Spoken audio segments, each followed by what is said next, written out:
A'udzubillahi minasyaitonir rajim. Bismillahirrahmanirrahim. Alhamdulillah rabbil alamin. Nahmaduhu wa nasta'in wa nastaghfir. Wa na'udzu billahi min syururi anfusina wa min sayyiati a'malina. May yahdihillahu fala mudilla lahu wa man yudlil fala hadiya lahu. Asyhadu an la ilaha illallah wahdahu la syarika lahu wa asyhadu anna Muhammadan abduhu wa rasuluh.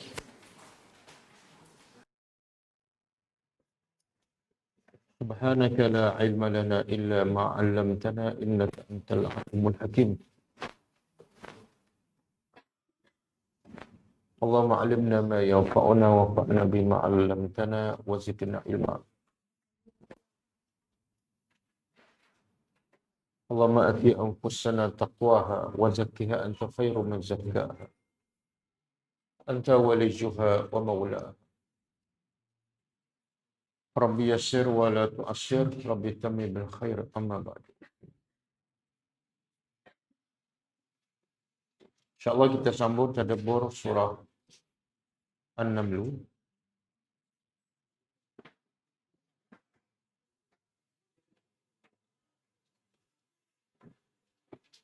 Ayat 64.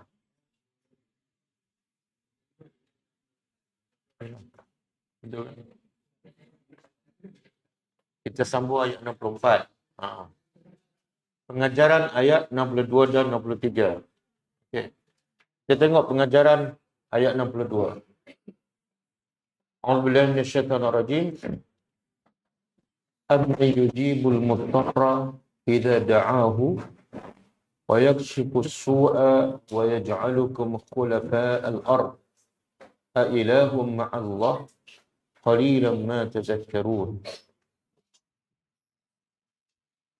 Maksudnya, adakah Tuhan yang memakbulkan orang-orang yang dalam kecemasan apabila dia berdoa kepadanya, dan Tuhan yang menghilangkan keburukan, dan dia menjadikan kamu sebagai khalifah-khalifah di atas muka bumi? Adakah Tuhan yang lain bersama Allah? Sedikit sekali apa yang kamu mengambil pengajarannya.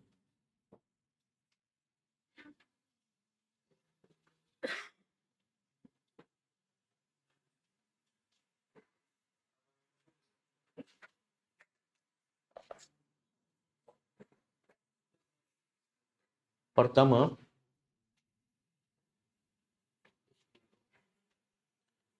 rahmat Allah akan memperkenankan doa siapa sahaja yang dalam kesusahan.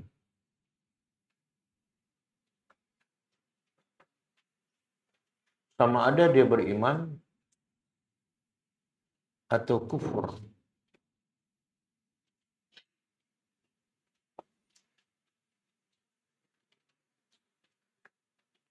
Sama ada dia beriman atau kufur.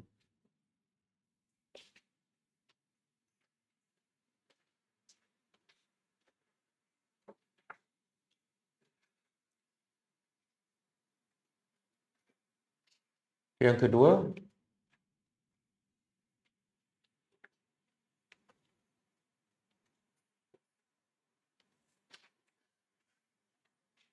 ini kerana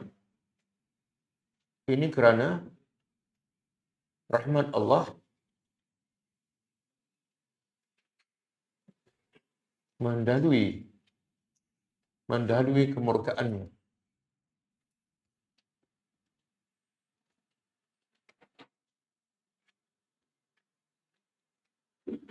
Yang ketiga,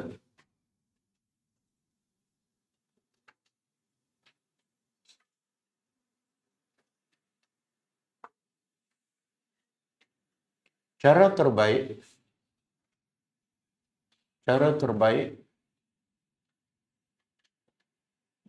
untuk menyampaikan kebenaran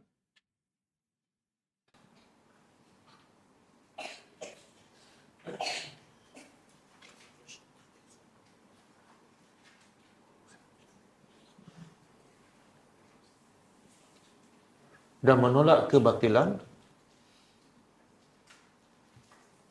ialah dengan menegakkan hujah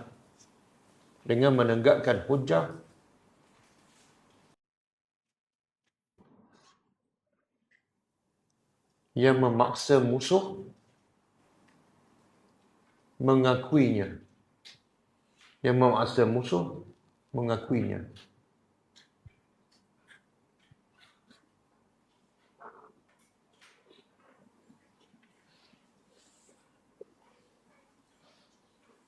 Yaitu orang-orang kafir yang menyembah berhala akhirnya mencari Allah dan berdoa kepadanya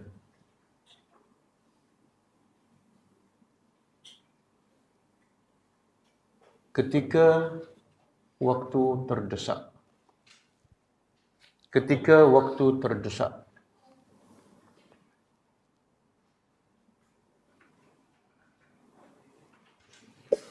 Yang keempat,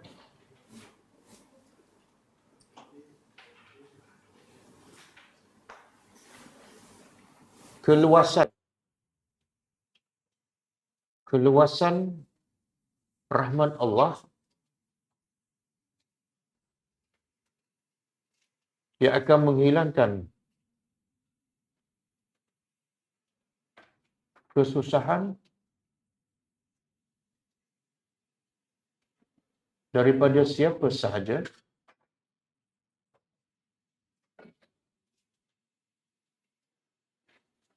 walaupun dia tidak berdoa.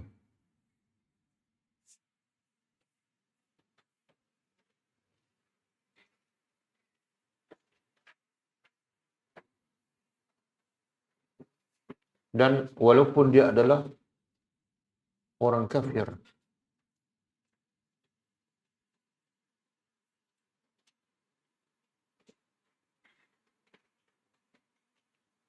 Seperti Allah menghilangkan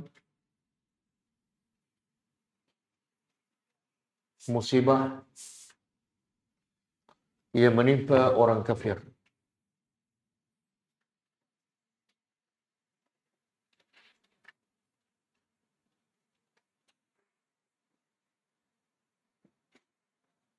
Yang kelima. 5 kan?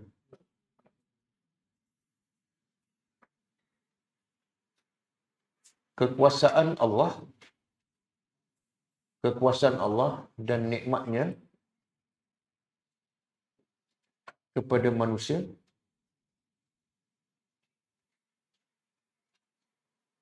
dengan menjadikan manusia silih berganti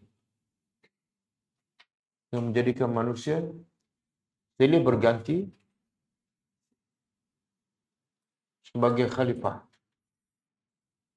di atas muka bumi.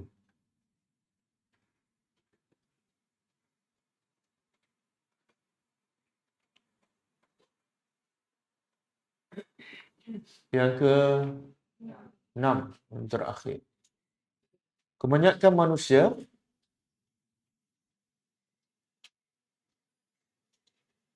tidak mengambil pengajaran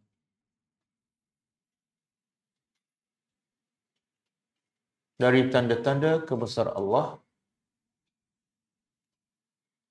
yang begitu banyak dan rahmat Allah yang sangat luas kepada semua makhluknya.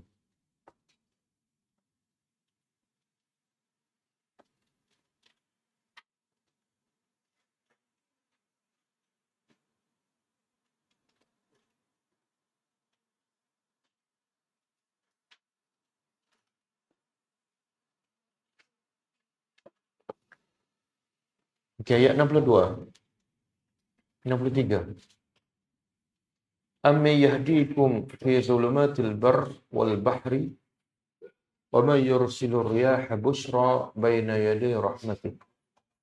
A ilahum ma'allah ta'ala Allahu amma yusyrikun. Maksudnya, adakah sesiapa yang memberi hidayah pada kamu dalam kegelapan di darat dan di laut, dan yang boleh mengutuskan angin membawa hujan? Adakah Tuhan yang lain bersama Allah? Maha tinggi, maha suci Allah daripada apa yang mereka dirikan.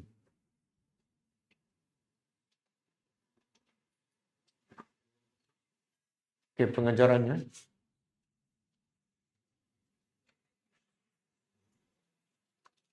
Pertama, nikmat Allah yang sangat besar kepada makhluknya.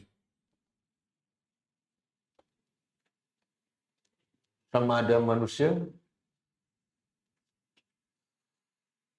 atau jin atau haiwan,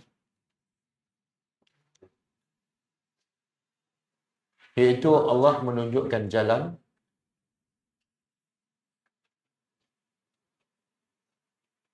untuk makhluknya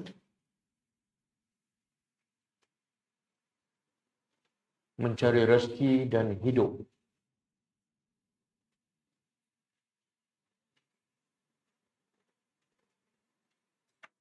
Walaupun dalam kegelapan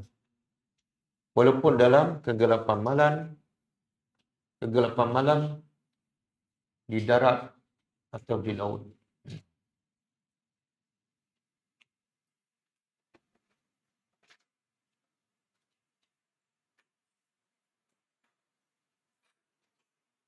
Yang kedua, wajib ke atas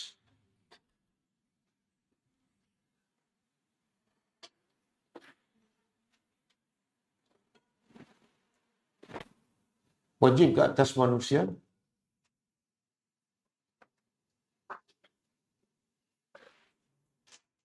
bergantung dan berserah kepada Allah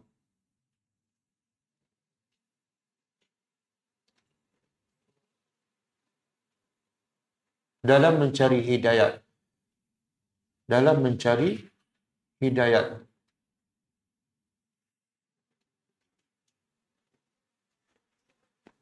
Sama ada hidayat untuk mencari rezeki, sama ada hidayat untuk mencari rezeki,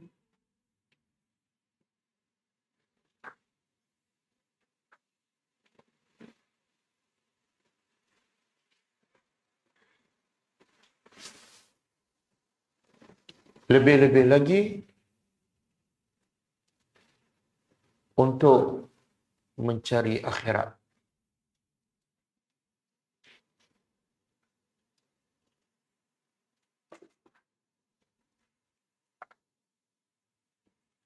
Yang ketiga,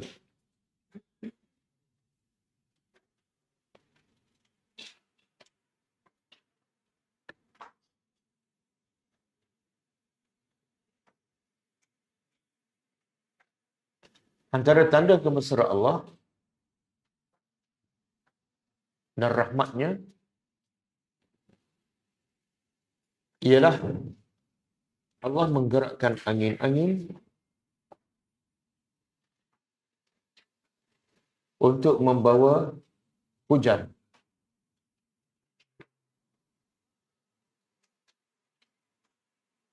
Demi untuk kehidupan,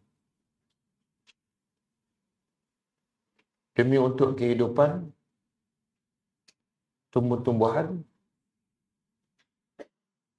haiwan dan manusia.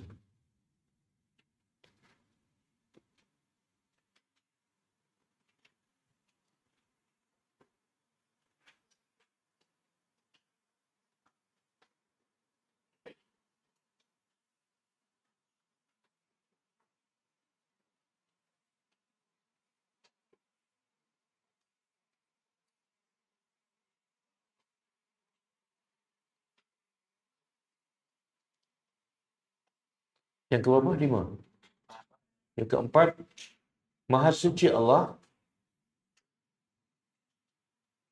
daripada segala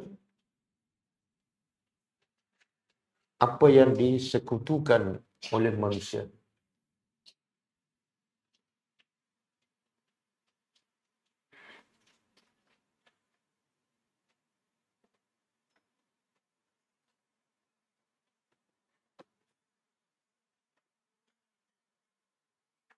Okey, kita sambung tadabbur.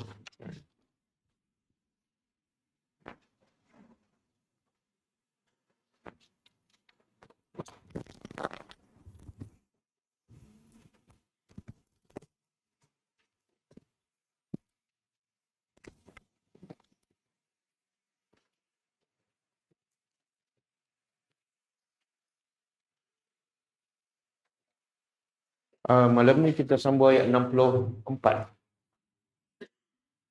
Ayat 64 ni kaitan dengan ayat lepas ialah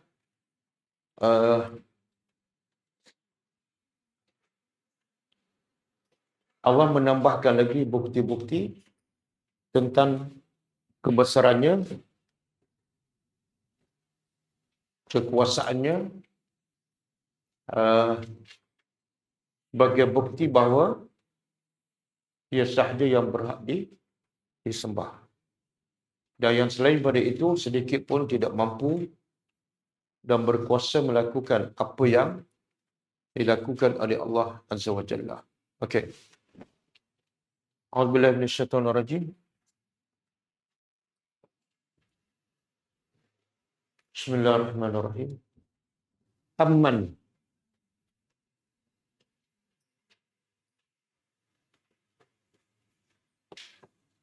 Adakah man?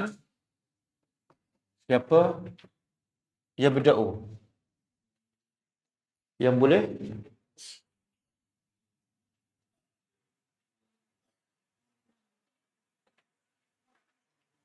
Yang boleh bada'a yang berda'u. Memulakan. Al-khalqah.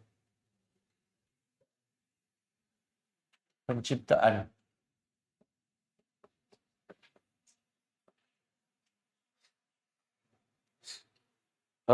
Maksudnya Allah nak buktikan yang lain semua tak layak disembah.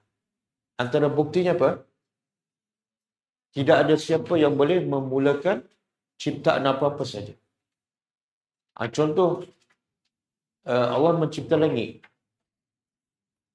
Sebelum Allah cipta langit, ada tak orang lain yang mencipta langit? Tak ada. Sebelum Allah cipta langit, ada tak contoh-contoh untuk Allah jadikan sebagai contoh untuk mencipta langit seterusnya? Tidak ada. Itu maksud permulaan. Iaitu mengadakan sesuatu secara permulaan. Jadi bila tanya pada siapa saja termasuk orang kafir, semua akan menjawab tidak ada kecuali Allah. Benar Allah nak beritahu apa ni? Nak membuktikan bahawa apa yang mereka semua adalah bodoh dan sia-sia. Sebab sedikit pun tidak memberi apa-apa manfaat ataupun menolak mudarat. Kemudian Allah bukan setakat memulakan ciptaan, tetapi kemudian yu'iduhu. Kemudian yu'iduhu, dia a'ada yu'idu, mengulanginya.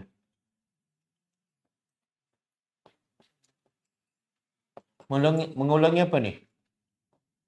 Hu ni balik pada apa? Balik pada khalq.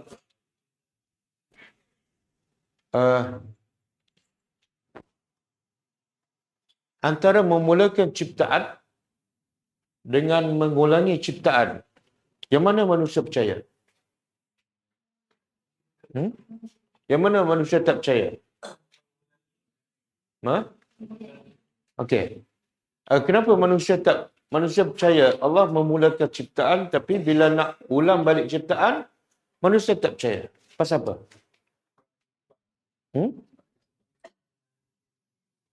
Yang hampir kebanyakan manusia masuk neraka sebab inilah. Tak percaya pada hari akhirat. Kenapa mereka tak percaya pada hari akhirat?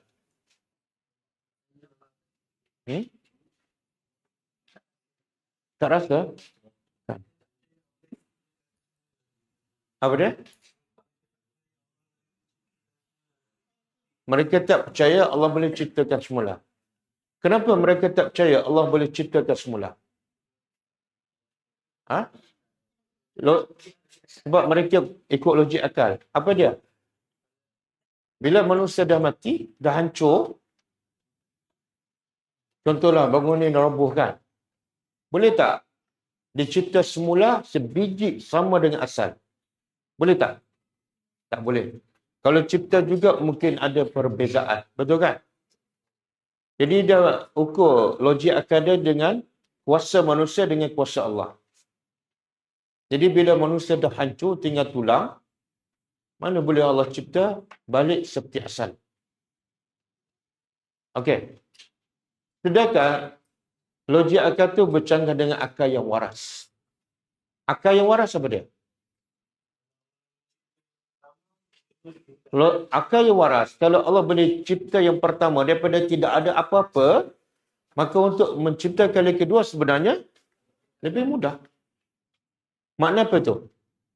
Orang yang menolak hari akhirat adalah akalnya tak waras. Bodoh.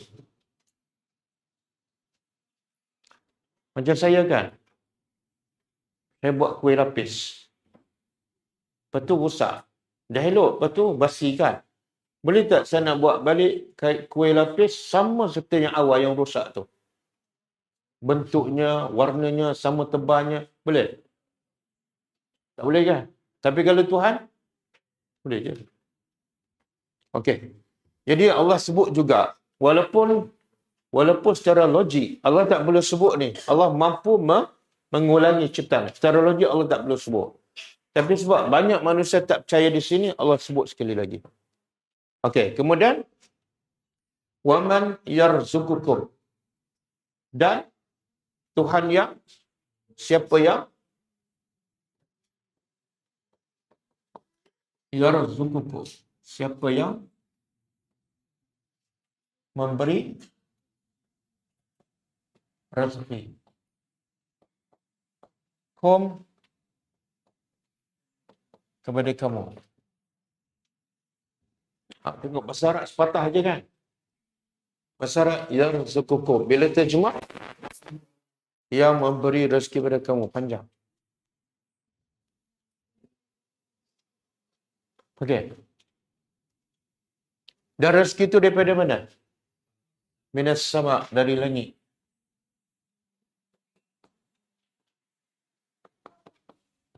Wal ard, dan bumi. Kenapa Allah sebut rezeki daripada langit dan bumi? Kalau daripada langit, rezekinya adalah hujan. Kalau daripada bumi, tumbuhan. Jadi, Allah nak bagi tu, ada tak Tuhan lain boleh memulakan ciptaan, kemudian boleh mengulangi, kemudian boleh bagi rezeki sekali.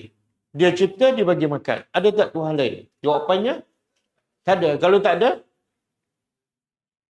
ini hujah untuk menolak fahaman akidah orang yang tak sembah Allah. Pasti dia akan jawab apa? Tak ada. Kalau tak ada, kalau akal kamu waras, sembahlah yang memulakan ciptaan, yang mengulangi ciptaan, dan yang hanya dia yang boleh bagi rezeki. Okey. Jadi Allah tanya, "Ailahun, adakah Tuhan lain ma'allah, bersama Allah. Tuhan lain maksud apa ni? Ada tak Tuhan lain yang boleh memulakan ciptaan, mengulangi dan memberi rezeki bersama Allah? Sama dengan Allah? Jawapannya, ada. Kalau tak ada, sepatut kamu ikut tindakan kamu ikut dengan jawapan. Kalau tak ada, sembahyang yang berkuasa sahaja. Okey, di sini Allah kata dia yang bagi rezeki kan.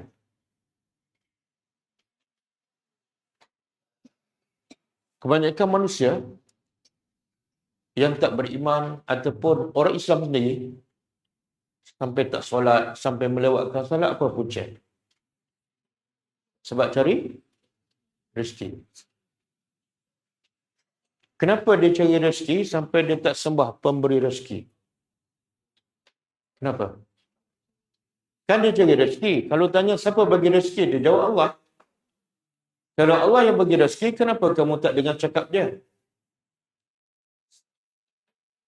Sebab apa? Ha?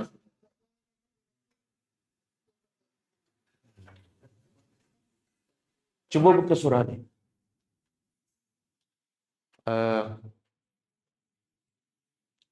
Surah apa? Yang mula-mula sekali. Cuba buka surah Toha ayat 132. Yang ni pun okey, yang ni pun okey lah. Ini surah Al-Hajj ayat 73. Surah Al-Hajj ayat 73. Ini Allah nak buktikan bahawa yang selain daripada Allah tak boleh mencipta. Yang selain daripada Allah tak boleh mencipta. Okey. Cuba kita terjemah. Ya ayuhan nas.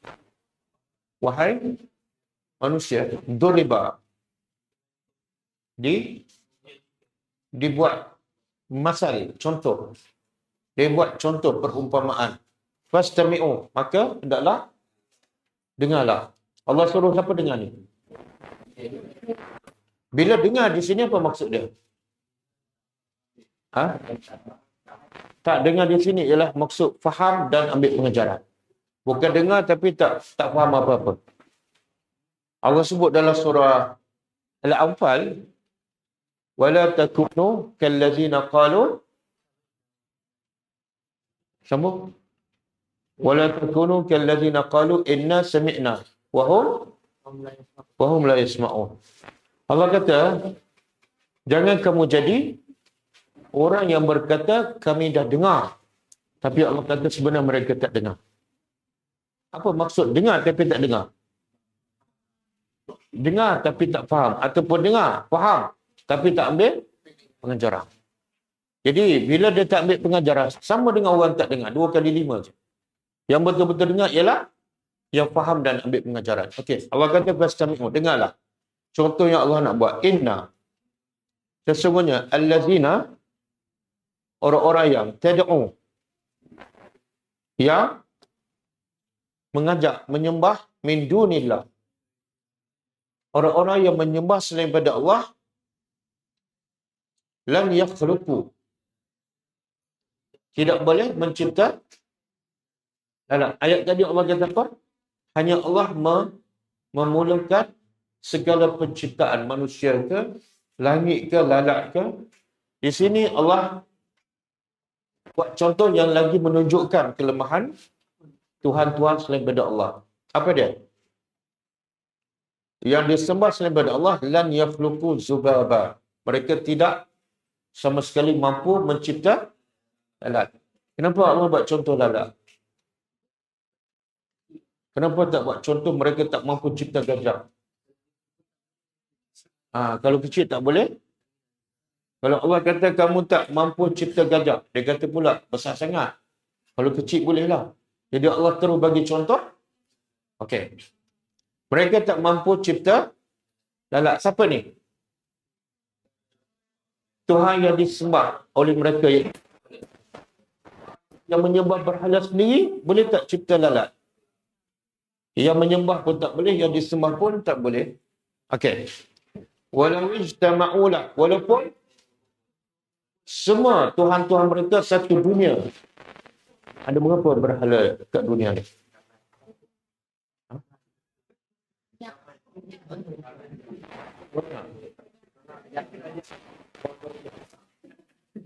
Kalau kumpul semua berhala yang besar, yang kecil, satu dunia berkumpul untuk buat satu sekolalat je. Lan yakhluqu, mereka tak mampu. Satu. Tengok cara Allah nak ajar kita untuk berhujah dengan harmoni. Jangan berhujah nak bergaduh. Kemudian Allah kata apa? Wa yaslubhumuz zubabu syai'an. Tadi tak boleh cipta lalat. Sekarang Allah kata, kalau lalat ambil sesuatu daripada berhala tu. Contoh, depan berhala biasa ada apa? Makan apa biasa? Ha? Orange je. Kenapa tak ada musangking? Ha? Orange je. Kesian berhala tu, asyik makan orange je. Tapi dia tak makan pun. Ha? Kenapa dia letak orange? Apa rahsia? Siapa tahu? Saya tahu. Manis. Yang musangking lagi bagus kan? Hormatlah sikit berhala tu kan. Dia pun nak makan musangking kan. Macam orang Melayu, kalau hari Jumaat dia letak apa? Masjid. Kenapa pisang je? Ha? Jumaat puas. Tak, kalau nak sedekah, yang paling baik ialah letaklah musangking. Kenapa pisang je? Ha? Okey. Sekarang dia kata apa? Kalau lalat tu mengambil makanan daripada depan berhala, syai'an. Dia ambil sesuatu je. La yastankizuhu minhu. Orang itu kepunyaan siapa? Berhala kan? Tiba-tiba datang lalat ambil. Dia boleh tak ambil balik hak dia tu? Ha? Nak cipta lalat pun tak boleh. Nak ambil hak dia. Hei, aku punya tu. Nak cakap pun tak boleh. Makna apa tu? Lemah. Tapi nak bagi tahu antara berhala dengan yang sembah dia, siapa lagi lemah? Ha? Siapa lagi lemah? Yang menyembah lah. Sebab apa? Sebab yang menyembah tu dia yang buat berhala. Makna sebab tu siapa sembah siapa? Berhala lah sembah dia. Terima kasih sebab kamu sembah aku kan. Jadi nak beritahu yang menyembah tu sebenarnya lebih lemah daripada berhala. Berhala okey, dia tak ada akal kan. Jadi Allah nak buat contoh. Satu, tak boleh cipta lalat. Yang kedua, nak ambil balik barang kepunyaan dia pun tapi ada orang sembah. Kemudian Allah kata apa? Da'ufat talibu wal matlub. Lemahlah orang yang nak mengambil dan yang nak diambil. Tengok Allah buat contoh kan. Kalau kita baca ayat ni kepada mereka yang sembah selain daripada Allah, dengan hati yang terbuka, dia akan tinggalkan perbuatan tersebut. Tapi ayat ni biasa tak sampai pada mereka kan. Okey, cuba buka surah Ar-Rum. Surah Ar-Rum. Pasal rezeki ya.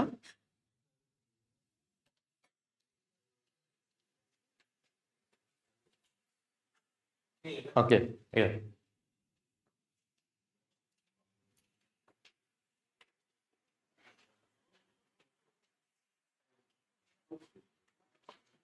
Tengok Allah kata apa? Alhamdulillah minasyaitanir rajim. Cuba terjemah. Allah allazi. Allah yang khalaqakum. Yang telah mencipta kamu. Summa kemudian razaqakum. Dia telah, tengok susunan ayat. Allah yang mencipta kamu, kemudian Allah buat apa pada ciptaannya? Allah bagi rezeki, bukan kita yang bagi. Allah cipta, Allah bagi. Semua kemudian yumitukum, dia juga mematikan kamu. Semua kemudian dia juga menghidupkan kembali. Semua dia. Dia cipta, dia bagi rezeki, dia memati, dia menghidupkan kembali. Hal min syuraka. Ada tak min syurakai daripada sekutu-sekutu kamu yang kamu syirikkannya dengan Allah, man yaf'alu min zalikum. Yang boleh buat macam Allah buat ni. Allah cipta, Allah bagi rezeki, Allah mati, Allah. Ada tak sekutu kamu boleh buat? Jawapannya tak ada. Subhanahu. Maha suci Allah wa ta'ala dan maha tinggi amma yusyrikun. Daripada apa yang mereka syirikkan. Jadi ayat ni pengajarannya apa? Apa pengajarannya? Allah bagi rezeki itu bukan pengajaran, itu maksud dia. Pengajarannya apa? Rezeki manusia dah ditetapkan. Jadi perlu tak kita risau? Contoh sama ni lah. Allah akan mematikan. Perlu tak kita risau pasal kematian? Risau pun mati juga. Kemudian lepas ni Allah juga akan menghidupkan kembali. Tak perlu kita fikir, itu semua kerja Tuhan.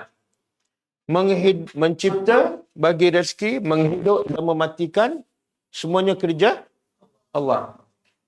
Dalam banyak-banyak ni, Allah mencipta, Allah mematikan, Allah menghidupkan dan Allah bagi rezeki. Yang mana manusia risau? Ha? Yang manusia risau? Tak, yang okeylah, bukan soalan. Yang manusia paling risau?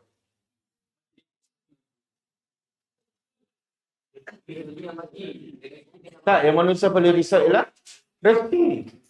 Sebab itulah setiap hari pagi balik sampai petang, dia bekerja nak mati ke dia bekerja untuk hidup? Untuk hidup. Jadi dalam empat-empat ni Allah mencipta, Allah bagi rezeki, Allah memati, semua Allah buat. Tapi yang dia risau yang ni. Padahal yang ni dengan Allah mencipta, dengan Allah menghidupkan, semua daripada Allah. Kalau Allah mampu mencipta, masuk akal tak Allah tak mampu bagi rezeki? Masuk akal? Jadi sepatut rezeki bukan jadi masalah. Sebab Allah dah tetapkan. Okey, cuba buka surah ni.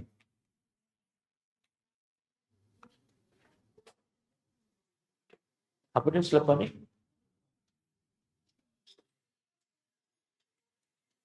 Oh, ini kemudian.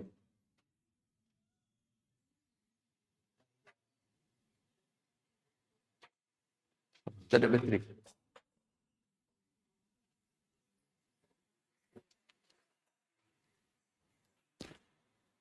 Okey. Surah Al-Ma'idah ayat 66. Surah Al-Ma'idah ayat 66.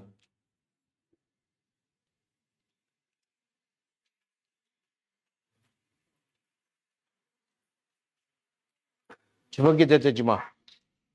Walau.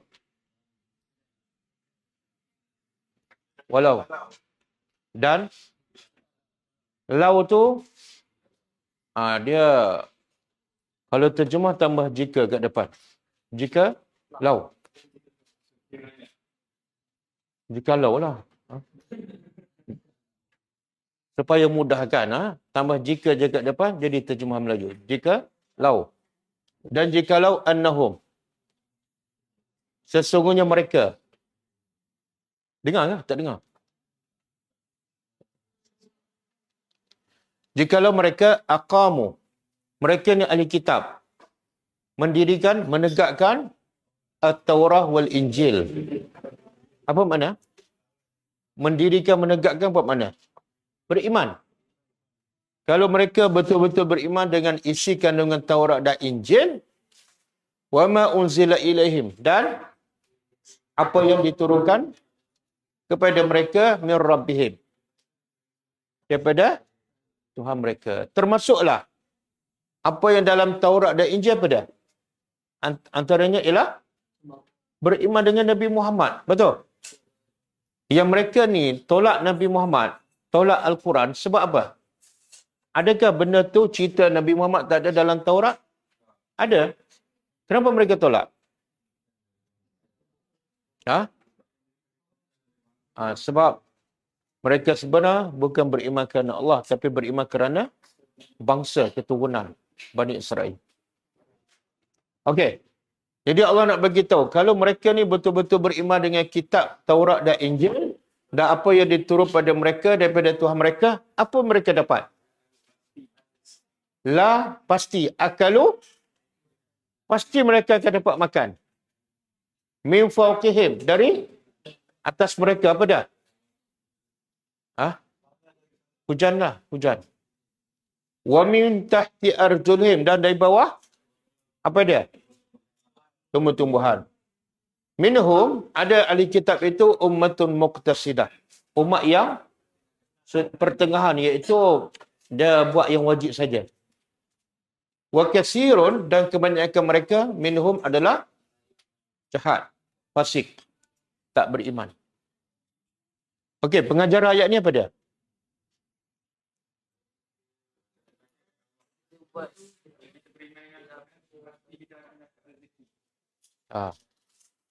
Jadi nak dapat rezeki kena beriman ke kena bekerja? Walaupun tak bekerja. Pres. Cukup beriman saja dapat rezeki ataupun bekerja saja dapat rezeki. Kerja sebagai. Tapi ayat ni Allah kata kalau mereka menegakkan Taurat dapat makan. Allah tak kata mereka menegakkan Taurat dan bekerja. Mana? Sebab. Macam mana nak jawab? Jadi seolah Allah nak begitu punca rezeki ialah beriman. Punca rezeki adalah beriman, bukan bekerja. Boleh faham? Jadi kalau orang tanya tak payah bekerja lah Ustaz. Macam mana nak jawab? Kerja ikhtiar. Ada dalil? Tajuk poster malam ni apa dia? Tajuk poster malam ni. Buktikan kebenaran dengan dalil.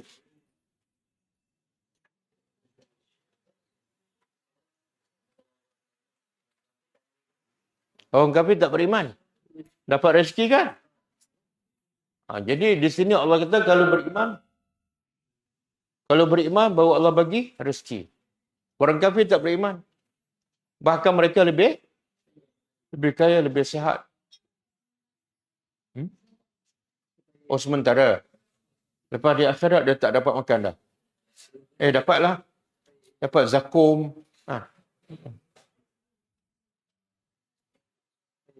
Okey. Sebenarnya dalam Al-Quran ada tak perintah supaya Allah perintah supaya pergi bekerja? Ada? Ada. Contoh? Surah Al-Jumaat. Bukan surah Jemaah, Jumaat. Ke udah sebut Jumaat? Jumaah. Jangan tambah surah Al-Quran. Allah kata apa? Ya ayyuhalladzina amanu idza nudiya lis-salati min yaumil jum'ati fas'au.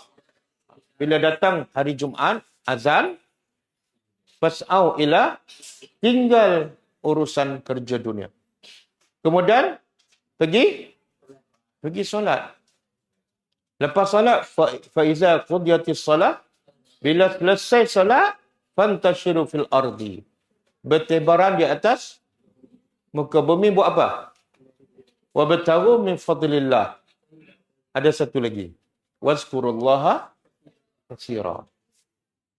Masa nak solat Jumaat, Allah tak kata ingatlah pada Allah banyak. Tapi bila nak cari dunia, Allah kata cari dunia dan ingat Allah banyak. Kenapa?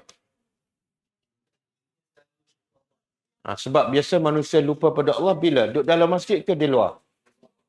Yalah kadang-kadang dalam masjid pun ingat dunia, di luar lagilah. Jadi sebenarnya maksudnya Allah nak bagi tahu ni, kalau kamu beriman dengan kitab Taurat, Injil, dan bagi kita beriman dengan Al-Quran secara keseluruhan, pasti kamu akan dapat rezeki. Yang tak dapat rezeki apa dia? Sebab apa? Sebab imannya tak sempurna. Okey, cuba buka surah Taha ayat 132.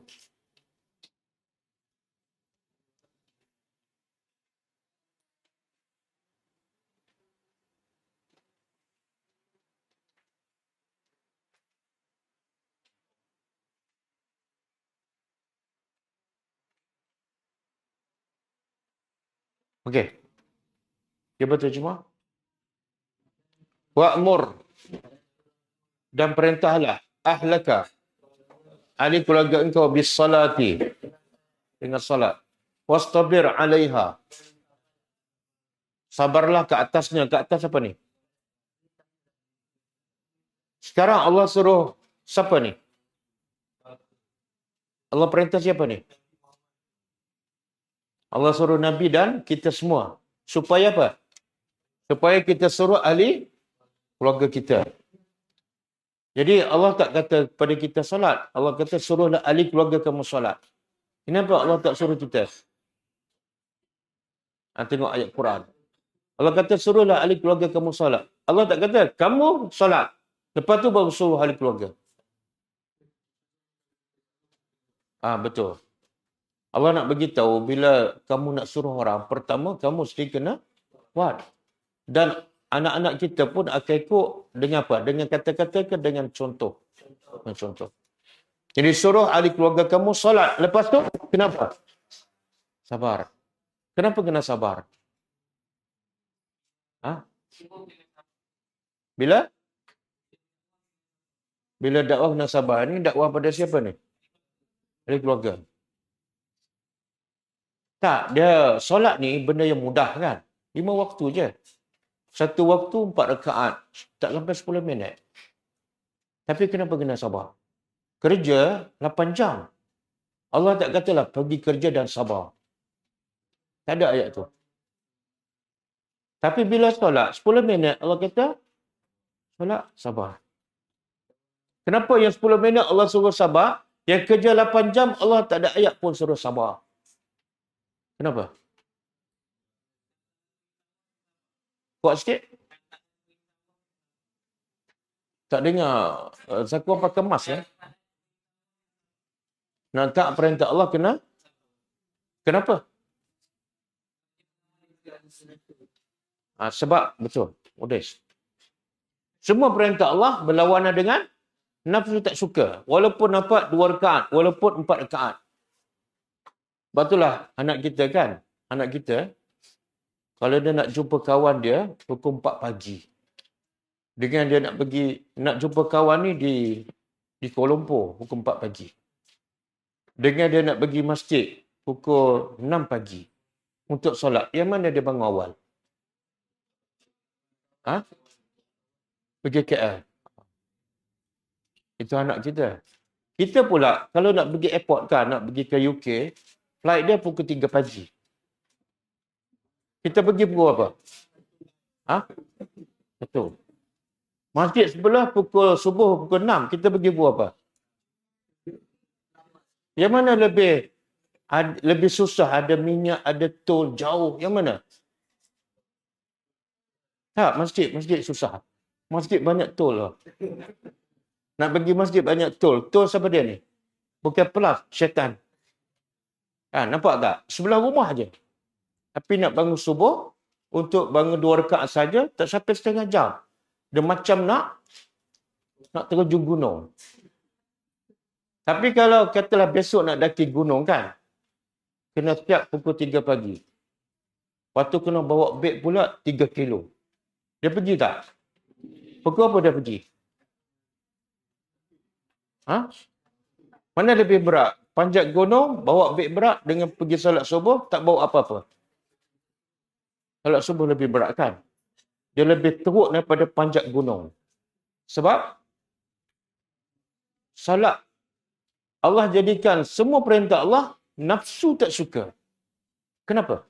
Dan semua yang Allah tak suruh, Allah jadikan nafsu. Bila nafsu suka, yang berat susah pun jadi mudah.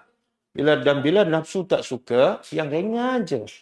Kadang-kadang nak solat witir 1 rakaat kan? Ramadan kita boleh solat 11 rakaat. Pergi masjid pula tu, siap dengan selawat kuat-kuat satu masjid dengar. Sampai hilang suara kan? Habis Ramadan, lepas Isya, dia nak solat witir 1 rakaat je. Macam 300 rakaat. Betul? Kenapa susah? 1 rakaat je. Lepas Isya tu kalau boleh nak terus, bagi salam balik. Kenapa? Allah jadikan yang baik itu nafsu tak suka. Kenapa? Kenapa? Kalau Allah jadikan semua yang baik nafsu suka, dia tak ada kemanisan. Kenapa awak suka solat? Saya memang hobi saya solat kan. Kenapa suka baca Quran? Hobi saya. Jadi akhirnya tak ada ujian, betul tak? Kita buat sebab suka. Jadi kena ada mujahadah, kena lawan nafsu. Jadi di sini Allah kata apa? Suruhlah solat. Ahli keluarga kita solat, lepas tu sabar. Bila anak tak bangun, menjerit ke sabar? Menjerit ke sabar? Ha? Mana ada Allah tak kata suruh anak kamu solat, kalau tak bangun menjerit. Tak ada. Sabar, sabar. Tengok, kita ikut separuh hayat je. Yang Allah suruh, kita suruh. Yang Allah suruh sabar, kita hilang sabar. Patutlah anak kita tak dengar cakap. Kan, mak ni tak sabar je. Lepas tu dia pun recall balik sejarah kita. Mak pun start solat umur 30. Saya baru 13, sabar je lah. Ha?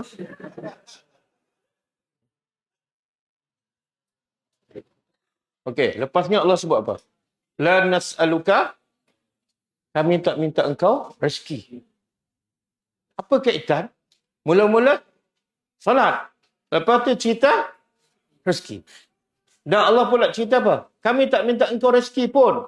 Bahkan, nahnu, kami yang bagi. Kami yang bagi. Bukan kamu. Bukan bapa kamu. Bukan bos kamu. Bukan syarikat kamu. Kami yang bagi. Dan wal aqibatu, apa makna akibat? Kesudahan yang terbaik ialah untuk orang, bukan untuk orang banyak duit. Bukan untuk orang kaya. Bukan untuk orang berpangkat. Kesudahan terbaik untuk orang bertakwa. Apa maksud takwa ni? Jaga solat, suruh anak solat, sabar, bertakwa.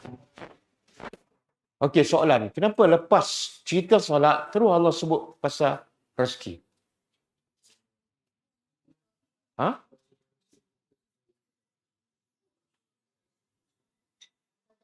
Kenapa lepas solat, terus rezeki? Apa kaitan solat dengan rezeki? Apa kaitan? Satu, Allah nak bagi tahu, punca utama kamu dapat rezeki, kamu jaga solat. Punca utama kamu dapat rezeki, kamu jaga solat. Ustaz, ada yang tak solat, dapat dia rezeki. Dia rezeki ada dua. Satu rezeki yang diberkati, yang dengan rezeki dia boleh bawa sampai ke akhirat. Itu rezeki pertama. Rezeki kedua, rezeki yang tak diberkati, yang dengan rezeki itu dia masuk neraka. Jadi kita nak rezeki yang kita boleh bawa sampai kita makan. Tapi kita jaga solat. Dengan makan badan kita sihat, solat tu kita boleh bawa sampai ke akhirat. Okey? Jadi pengajaran pertama daripada ayat ni ialah punca utama rezeki ialah solat. Rezeki yang berkat. Yang kedua, kenapa punca orang tinggal solat sebab cari rezeki. Jadi Allah kata, kenapa kamu sampai tak solat nak cari rezeki? Sedangkan aku tak pernah minta rezeki pada kamu dan aku yang bagi. Kenapa sampai tak solat? Kan rezeki aku bagi. Kalau aku bagi, aku yang bagi rezeki, aku juga yang suruh solat. Sepatutnya tak ada masalah. Betul? Kenapa tinggal sembah aku? Aku kan pemberi rezeki. Boleh faham? Sebab itulah, kalau kita tengok sejarah Nabi kan, bila Nabi perintah sahabat berhijrah ke Madinah,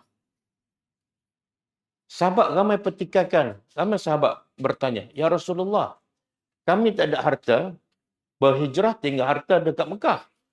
Pergi Madinah pula, tak ada kerja, tak ada tanah, tak ada saudara mara, tak ada rezeki apa-apa. Rumah pun tak ada. Macam mana kami nak makan? Turun ayat ni. Turun ayat ni. Cuba keluarkan. Ayat apa? Yang belum keluar lagi.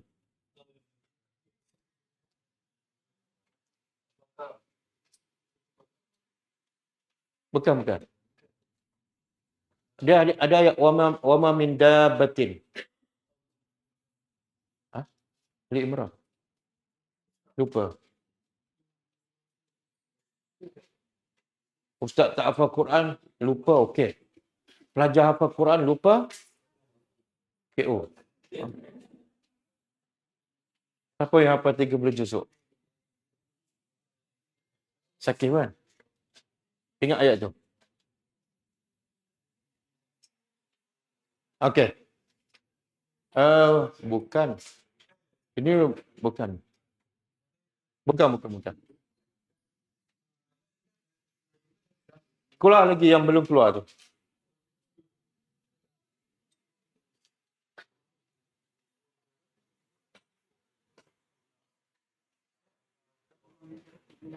Tak, satu lagi.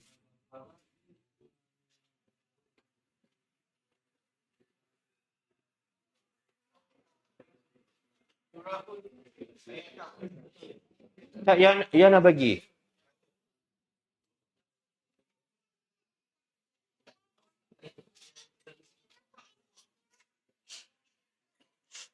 Diam. Kelas belum habis lah. Mana? Ha? Yang Ana bagi tu, ada daripada salah satu tu. Lupa dah, surah apa dah.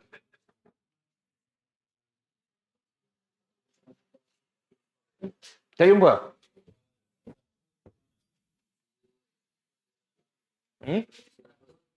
Ayat?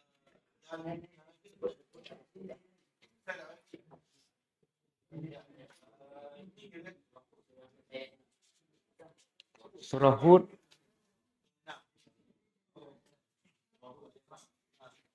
Bukan. No.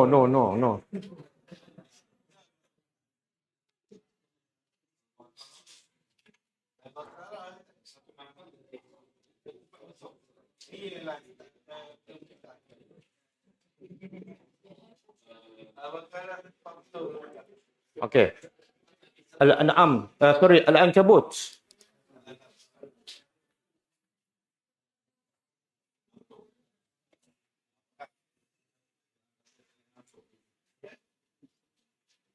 Al-Ankabut ayat 60. Ha? Betul, ayat 60.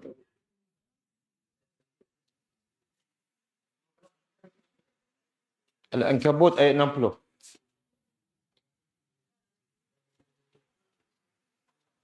Okey. Bila sahabat tanya, kita nak makan apa ya Rasulullah? Pergi Madinah, harta pun tinggal, rumah pun tak ada, kerja pun tak ada, tanah pun tak ada, saudara mara pun tak ada. Logik tak soalan tu? Logik. Maka turun ayat ni, Allah kata apa? Bila syaitan rajim, wa ka'ajin. Wa ka'ajin apa dia? Berapa banyak? Min dabbatin. Daripada binatang-binatang yang melata. La tahmilu rizqaha. Yang tak boleh? Binatang yang tak boleh nak bawa rezekinya. Tak boleh nak pikul. Contoh, semut. Semut boleh bawa tak rezeki dia? Kadang-kadang dia nak bawa gula, kena berapa ekor semut? Kan? Allah nak bagi pengajaran. Berapa banyak binatang yang nak bawa rezeki pun tak boleh. Tapi Allah yarzuqha. Allah bagi rezeki padanya. Wa iyyakum, dan Allah juga bagi rezeki pada kamu. Kamu boleh tak bawa rezeki? Boleh. Boleh. Tak percaya? Cuba timbang berapa kilo dah. Wa huwas samiul alim. Allah Maha mendengar apa yang kamu ucap. Nak makan apa? Allah dengar. Dan Al-Alim, Allah tahu apa dalam hati kamu. Dan akhirnya sahabat berhijrah ke Madinah. Ada tak seorang sahabat mati kebulara di Madinah? Tak ada. Bahkan Allah bagi rezeki lagi banyak tak? Rezeki apa? Apa dia? Rezeki apa yang sahabat dapat di Madinah? Apa dia?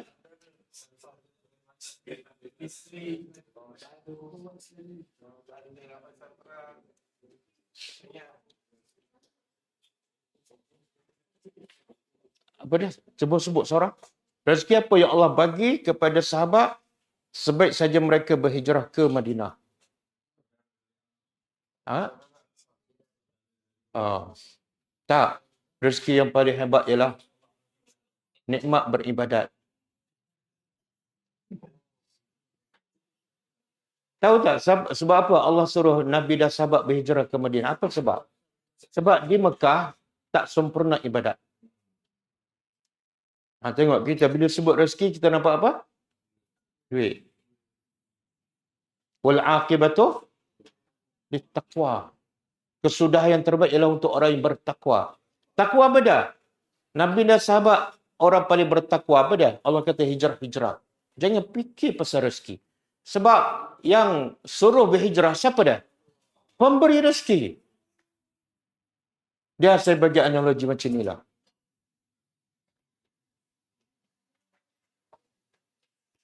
Kita anak orang kaya. Kan? Kita anak orang kaya. Bapak kita tu kaya gila lah. Bukan sikit-sikit gila, banyak gila. Jadi bapak kita suruh kita pergi ke Sabah. Pergi di dalam hutan. Anak kita pun tanya, nak makan apa ya? Apa masalah anak ni? Apa masalah anak ni? Dia tak percaya pada bapak dia. Betul tak? Ada tak seorang bapa nak menzalimi, nak merosakkan anaknya? Bapak dia kaya dan sayang, penyayang. Tiba-tiba bila dia suruh anak dia pergi Sabah, dia kata, ayah nak makan apa? Makna apa? Dia tak percaya pada bapak. Itu baru bapak. Bapak belum tentu baik kan? Tapi ini Tuhan kata hijrah. Tiba-tiba dia persoalkan, nak makan apa? Yang suruh hijrah ialah Tuhan yang beri rezeki. Anak dapat keyakinan macam tu. Sebab itulah Islam zaman Nabi cepat berkembang dan kuat. Apa tipsnya? Apa rahsianya? Mereka ikut je perintah Allah tanpa memikir pasal rezeki. Dan akhirnya hidup mereka, masa mereka untuk agama Allah. Rezeki mereka tak fikir. Sebab tu agama cepat tersebar dan agama kuat. Tapi sekarang penghalang besar daripada agama kita tersebar dan kuat ialah rezeki. Betul? Nak berdakwah sikit, nak makan apa? Saya boleh buat masa pencen dah. Sebab dah ada pencen kan? Jadi akhirnya kerja dakwah, siapa yang akan buat?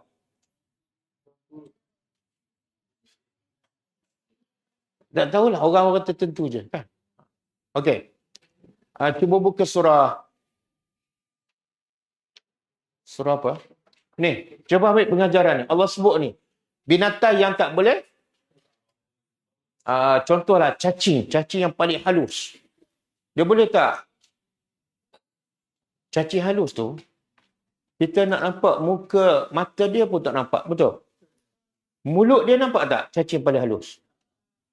Macam mana dia cari rezeki masuk mulut yang... Mulut tu kita tak nampak. Mata dia pun kita tak nampak. Tapi hidup. Sihat walafiat dalam bilik air kita. Dalam bilik air peti ais. Tak ada makanan. Tak ada makanan tumpah. Tak ada. Tengok-tengok keluar sekor. Siapa bagi makan? Jadi kalau cacing tahu kita tinggal solat sebab cari rezeki, dia kata, teruk kamu ni. Aku duduk bilik air pun Allah bagi rezeki kan? Okey. Ada lagi ayat tu. Saya tekankan sebab apa ni? Punca manusia bila bergantung rezeki pada orang, pada syarikat, dia tak akan buat kerja dakwah. Bila tak buat kerja dakwah, Islam lemah. Bila Islam lemah, berlakulah segala kemungkaran, bid'ah dan sebagainya. Semua takut rezeki. Okey, kita balik pada ayat kita. Ini untuk ayat seterusnya. Oh, tak habis lagi ayat ni. Qul. Katalah. Katakanlah, wahai Muhammad, hatu. Apa makna hatu? Hatu. Berilah. Tunjuklah. Berilah. Burhanakum. Burhan ni bukti, dalil, hujah. Kamu, in kuntum, sekiranya adalah kamu sadiqin, orang-orang yang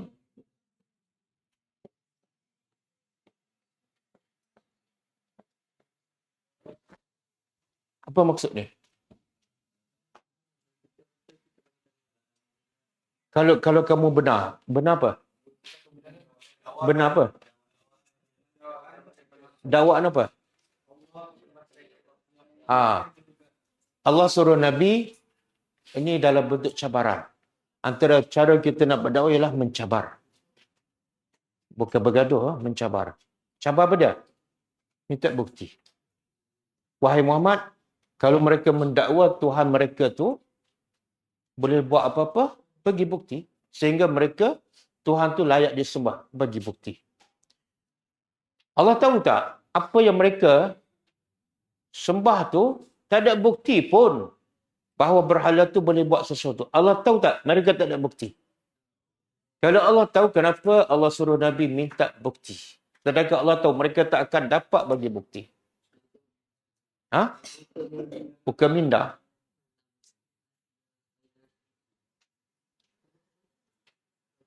Tapi mereka memang tak ada bukti. Allah dah tahu. Kalau dah tahu, tapi minta juga, bukankah itu pembaziran? Tengok Allah nak ajar kita cara nak berhujah, menegak kebenaran, menolak kebatilan. Caranya apa? Jangan hukum, jangan hentam. Kamu sesat, kamu bodoh, kamu jahat, kamu gila, jangan. Walaupun kita tahu, Allah tahu tak mereka sesat. Allah tak kata kamu sesat. Tak, Muhammad. Minta mereka bukti. Satu, tujuan minta bukti ialah bagi keadilan pada mereka. Jangan kita hukum. Bila kita hukum tak apa, kita bagi peluang mereka kemukakan bukti, kita tidak adil pada mereka. Islam mengajar kita berlaku adil walaupun pada orang yang terang-terang salah. Sama juga mereka, kalau mereka terus hukum kita, cop kita, label kita, tak apa, minta bukti. Mereka zalim pada kita. Boleh faham? Jadi Allah mengajar kita berlaku adil walaupun pada musuh. Minta bukti. Satu. Yang kedua, faedah minta bukti. Supaya kita tidak beri kemenangan percuma pada mereka. Contoh, kalau kita tak minta bukti, kita kata apa? Alah, kamu tak payah bagi bukti lah. Kamu memang tak ada bukti pun. Ataupun, apa-apa saja bukti kamu, aku tak akan terima. Sebenarnya kita beri kemenangan percuma pada dia. Kenapa? Kenapa? Sebab kita dah menunjukkan kita ni sombong. Sombong tak? Aku tak akan terima. Dia nampak, tengok. Sombong. Islam tak mengajar kita sombong. Walaupun kita di pihak yang benar. Sebab tu Imam Syafi'i kata, aku berdebat bukan nak aku menang, tapi nak biar kebenaran itu nampak. Di pihak siapa, tak penting. Boleh faham? Sebab tu Allah kata, minta bukti. Minta bukti. Sekiranya kamu adalah orang yang benar. Bila mereka tak boleh minta bukti, makna apa? Cukup. Maka mereka ikut hawa, cukup. Jangan hukum mereka sesat, mereka jahat, jangan. Bila kita menghukum tanpa minta bukti, kita nak cari gaduh. Islam tak mengajar kita bergaduh. Kita pendakwah, bukan penghukum. Bukan penggaduh. Penghukum. Nahnu ad-du'at. Walasna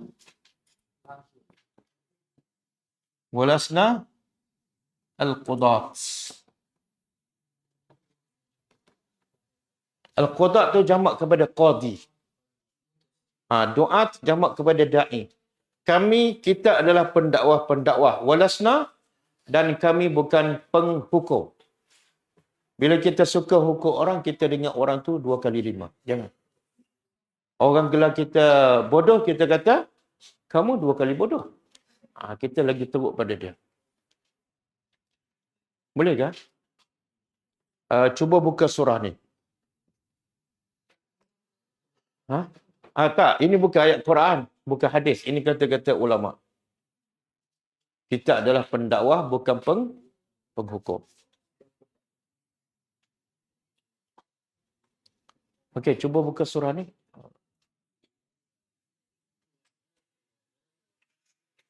Surah Al-Baqarah 140.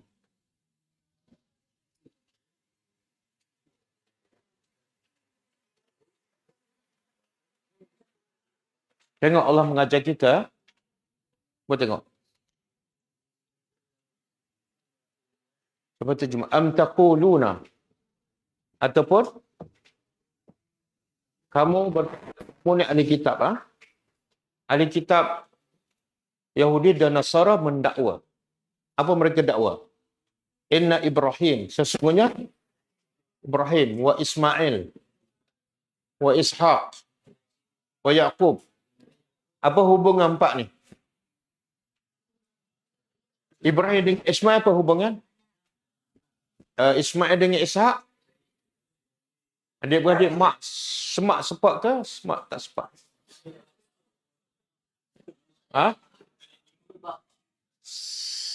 Sebapak mak lain-lain kan? Okey. Satu bapa, mak lain kan? Mak Ismail Hajar, mak Ishaq Sarah. Okey, Yaqub. Apa hubungan Yaqub dengan Ibrahim? Siapa cucu siapa? Yaqub cucu Ibrahim. Apa hubungan Yaqub dengan Ismail? Bapa saudara. Yaqub dengan Ishaq? Sepupu. Yaqub dengan Ishaq. Dia Yaqub bin Ishaq. Mana Yaqub ni anak Ishaq. Anak. Apa hubungan Yusuf dengan Yaqub? Anak dengan bapa. Apa hubungan Yusuf dengan Ishaq? Okey. Saja tanya, okey. Wal asbat. Dan asbat ni zuriat. Orang Yahudi berkata mendakwa Nabi Ibrahim, Nabi Ismail, Nabi Ishaq, Nabi Yaqub dan zuriatnya adalah mereka itu Hudan.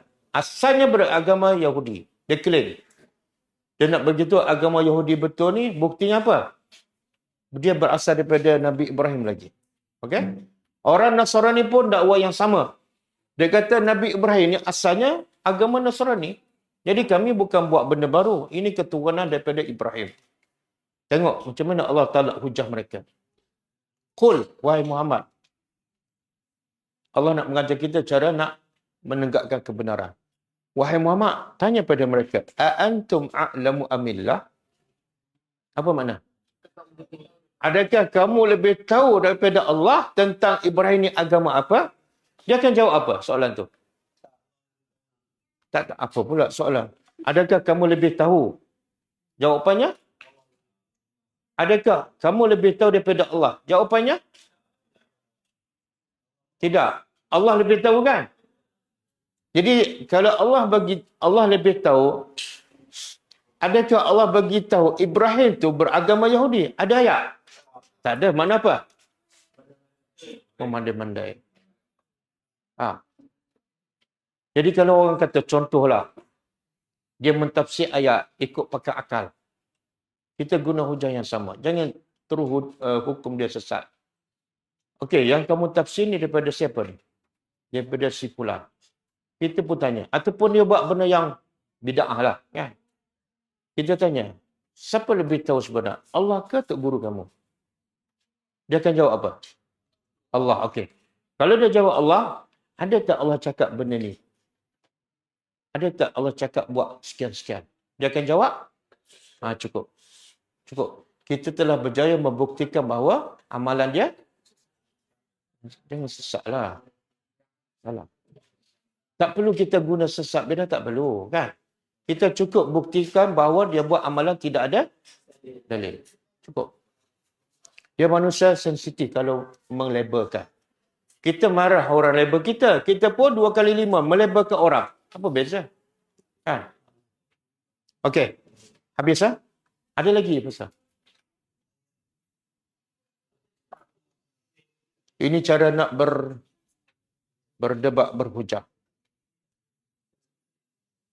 Okey. Ini ayat seterusnya. Masa dah habis ah? 10:30 ke 9:30?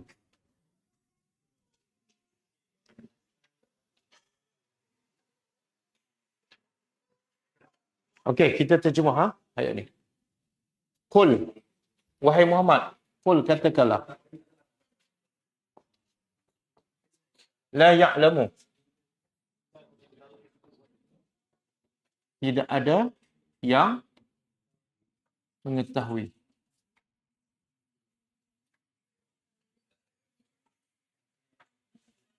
Apa dia?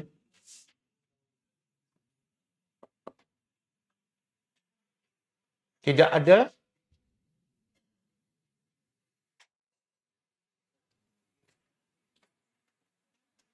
ada yang di man fis sama, yang di langit. Tidak ada yang di langit ya'lamu, mengetahui. Kita terjemah mafhum dia. Tidak ada yang di langit dan di bumi ya'lamu, mengetahui. Mengetahui al-ghaib, perkara. Apa makna perkara ghaib? Yang tak nampak. Contoh? Hari kiamat, malaikat, dosa pahala, surga neraka, alam kubur. Kan? Jadi Allah kata apa? Wahai Muhammad, bagi tahu mereka, tidak ada yang di langit dan di bumi mengetahui benda ghaib illa kecuali Allah.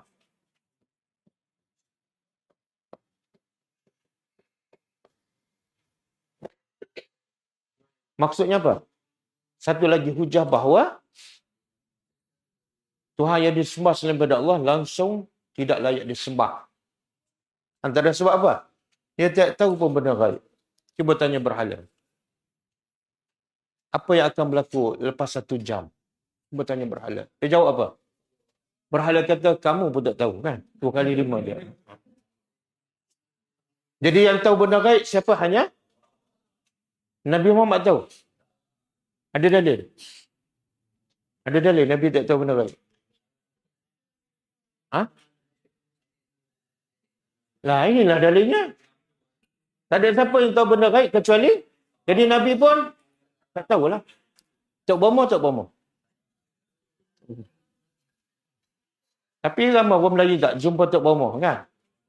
Bila Tok Bomo cerita benda ghaib, barang kamu hilang, jiran belakang rumah ambil. Dia ambil 3 hari lepas.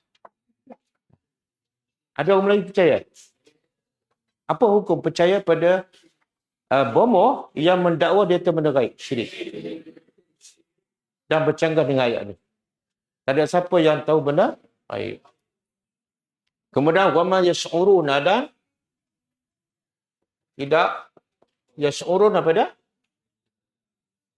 Tidak mereka sedar, mereka tahu ayyana. Ayat apa dia? Bila. Bila yub'asun. Mereka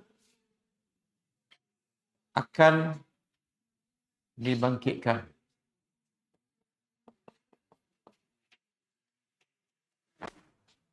Jadi satu, tak ada siapa yang tahu benda ghaib kecuali Allah. Yang kedua, bila manusia akan dibangkit pun manusia tak tahu. Dibangkitkan ni maksudnya apa? Hari kiamat. Kenapa Allah rahsiakan hari kiamat? Termasuklah Allah rahsiakan ke kematian kan? Pasal apa Allah rahsiakan? Apa hikmah? Ibadah sepanjang? Tak pun. Ramai yang ibadah siapa? Lepas pension. Supaya manusia sentiasa. Tapi kita kalau exam kan, kalau exam, antara tahu tarikh exam dengan tak tahu, yang mana kita bersedia? Yang tahu kan? Dah tahu baru sedia kan? Jadi kenapa Allah tak bagi tarikh mati? Baru kita bersedia. Sama dengan tarikh peperiksaan. Apa dia?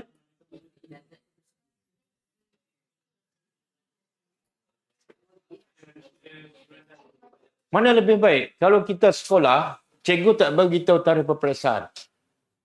Atau ni, tarikh peperiksaan, kita tak akan bagi tahu. Mana lebih baik dengan bagi tahu tarikh peperiksaan? Ha? Tak bagi tahu kenapa? Semua tak akan buang masa, betul tak? Semua tak akan buang masa, semua akan prepare, semua akan study. Sebab tak tahu, mungkin besok, mungkin, betul tak? Itulah rahmat Allah. Allah tak bagi tahu supaya sentiasa bersedia. Tapi tak bersedia juga. Kenapa? Lara je kan. Dah pencen baru nak bertaubat. Itu pun kalau sempat. Pasal apa? Kalau Allah tak bagi tahu tarikh mati, ramai tak bersedia. Kalau Allah bagi tahu agak-agak apa jadi? Semua ada. IC itu tarikh lahir dan tarikh mati. Agak-agak apa jadi? Ha? Dia akan bersedia? Kalau tak kedekan, dekat-dekat nak mati, tarikh tu pun dia lupa juga apa jadi. Masuk neraka satu. Yang kedua, kalau dia sempat bersediakan sebab tahu tarikh, banyak malah amal dia. Sikit, belum tentu, betul, belum tentu diterima, betul tak? Maka Allah sayang, Allah tak beritahu. Kamu buatlah sebanyak mungkin sebab kamu tak tahu dan kamu buatlah sebaik yang mungkin. Supaya apa? Kalau banyak, kalau baik, kamu akan bukan setakat masuk syurga, tapi syurga paling tinggi. Itulah rahmat Allah. Okey, cukup lah. Ini kita sambung malam besok insyaAllah. Ada soalan?